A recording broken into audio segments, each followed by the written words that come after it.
Salut chers amis, aujourd'hui on va parler de la WWDC, la Worldwide Developer Conference organisée ce 5 juin par Apple. Le produit phare présenté lors de cette conférence, c'est l'Apple Vision Pro dont on va parler dans cette vidéo, c'est parti.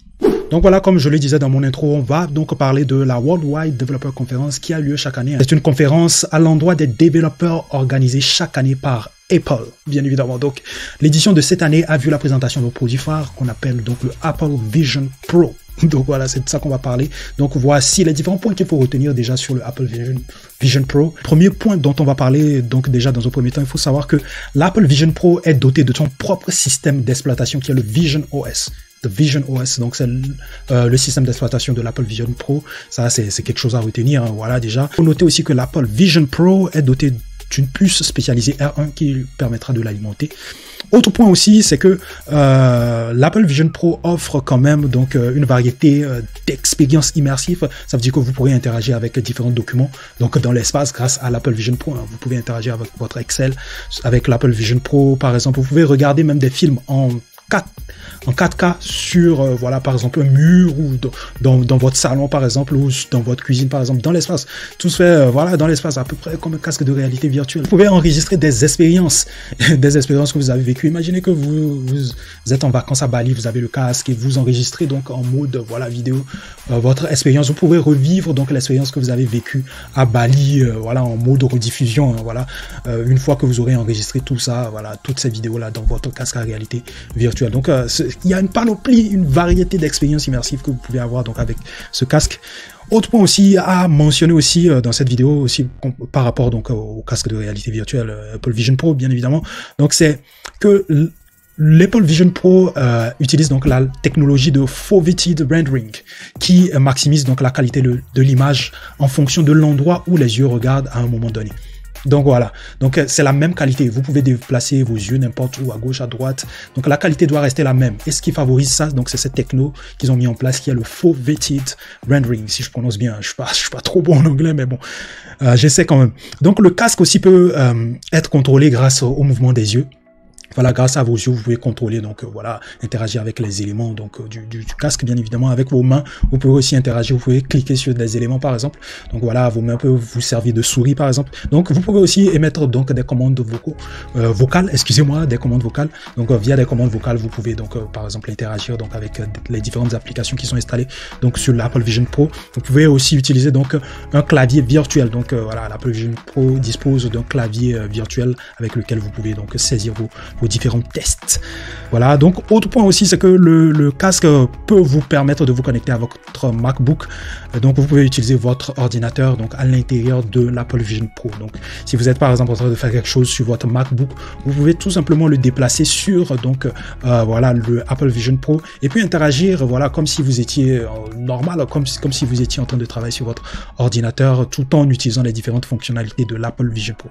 Autre chose aussi à retenir aussi, c'est que lorsque vous achetez par exemple donc l'Apple Vision Pro, vous avez donc cette possibilité donc de créer votre propre avatar, votre propre persona que vous pouvez réutiliser donc comme avatar lors des vidéoconférences, lors de FaceTime par exemple. Donc voilà, votre persona va vous représenter. Ceux qui seront dans la vidéoconférence par exemple pourront interagir avec vous via donc cet avatar. Donc il y a cette possibilité là donc avec donc l'Apple Vision Pro.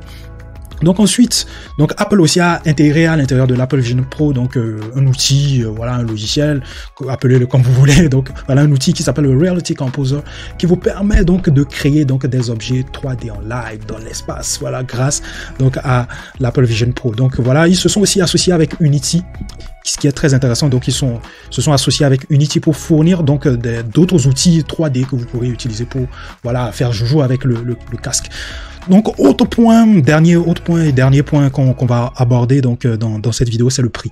Voilà le prix, voilà, qui choque certaines personnes, qui choque certains internautes. Le prix il est à 3 499 $, soit à peu près voilà 4 000 €. 4 000 € à débourser pour donc obtenir donc l'Apple Vision Pro. Mon avis là-dessus, mon analyse là-dessus, c'est que déjà dans un premier temps, faut savoir que cette conférence n'est pas dédiée voilà au grand public. Cette conférence est dédiée aux développeurs. Voilà, c'est pour ça qu'on l'appelle la Worldwide Developer Conference. Déjà le prix derrière, le prix mis, voilà, les 4 000 €, voilà, à peu près, mis sur ce produit vont déjà permettre de filtrer en entrée ceux qui voudront rentrer en possession de l'outil.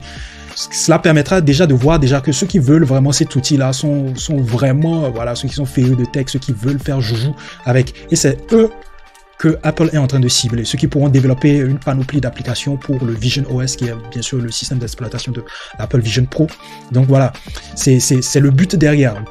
Inciter les développeurs à développer énormément d'applications sur l'Apple Vision Pro.